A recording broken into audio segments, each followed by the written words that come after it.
ગુજરાતમાં આગામી દિવસોમાં વરસાદને લઈને હવામાન નિષ્ણાંત અંબાલાલ પટેલ દ્વારા મહત્વની આગાહી કરવામાં આવી.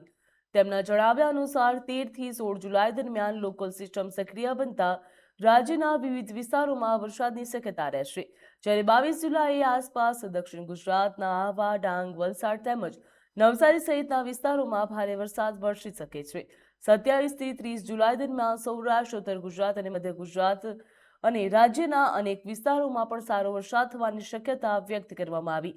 અંબાલાલ પટેલે ઓગસ્ટની શરૂઆતમાં પણ અણધાર્યા વરસાદની આગાહી કરી છે અને ખેડૂતોને હવામાનને ધ્યાનમાં રાખીને ખેતીના કામમાં સાવચેતી રાખવાની સલાહ આપી.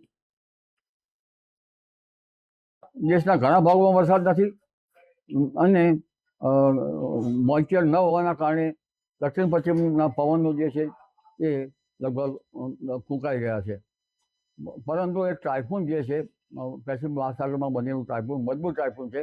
પ્રચંડ વાવાઝોડું આપણી ભાષામાં ત્યાંમાં પ્રચંડ ટાઇફૂન તેનો લગભગ દક્ષિણ ચીન તરફ જતાં નબળું પડવાની શક્યતા રહે છે. એટલે તારીખ 11-12માં એ ટાઇફૂન નબળું પડી શકવાની શક્યતા રહેતા ઘણી વખત ટાઇફૂનના અવશેષો બંગાળ ઉપસાગરમાં આવે તો બંગાળ ઉપસાગર સક્રિય પણ થતો હોય છે. એટલે એ ટાઇફૂન નબળું પડતા તારીખ 13-14માં બંગાળ ઉપસાગર સક્રિય થવાની શક્યતા રહે છે અને બંગાળ ઉપસાગરની શાખા સક્રિય થતાં વરસાદ આવવાની શક્યતા છે. પરંતુ તે વરસાદ ખાસ કરીને પૂર્વ ભારતના ભાગોમાં આવવાની શક્યતા રહે છે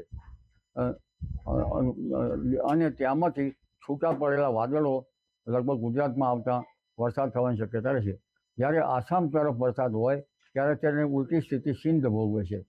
ઘણા ખાસિયતવાળા સમાન ખાસિયતવાળા ભાગો છે, ઘણા અસમાન ખાસિયતવાળા ભાગો છે. એટલે જ્યારે આસામમાં વરસાદ પૂર્વ ભારતમાં વરસાદ ઓછો થઈ જાય આસામ વગેરે ત્યારે પશ્ચિમ ભારતમાં વરસાદ થઈ જવાની શક્યતા રહે છે.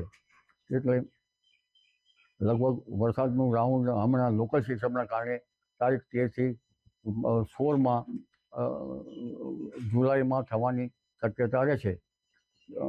જેમાં કેટલાક ભાગમાં દ્વારકાના ભાગો, પોરબંદરના ભાગો અને જામનગરના ભાગોમાં પણ છૂટાછવાયા ભાગોમાં વરસાદ થવાની શક્યતા રહે છે. એટલે કહેવાનો તાત્પર્ય એ છે કે આગામી 3 દિવસ પછી લોકલ સિસ્ટમો સક્રિય થવાની શક્યતા રહે છે. આ ઉપરાંત તારીખ 22ની આસપાસ પણ ગુજરાતના ભાગોમાં કેટલાક ભાગોમાં ભારે વરસાદ થવાની શક્યતા રહે છે. તારીખ 27થી તારીખ 24-25-26માં મુંબઈ મહારાષ્ટ્રના ભાગોમાં વરસાદ થવાની શક્યતા છે. આ અરસામાં દક્ષિણ ગુજરાતના ભાગોમાં વરસાદ થાય, ક્યાંક ભારે વરસાદ થઈ શકે.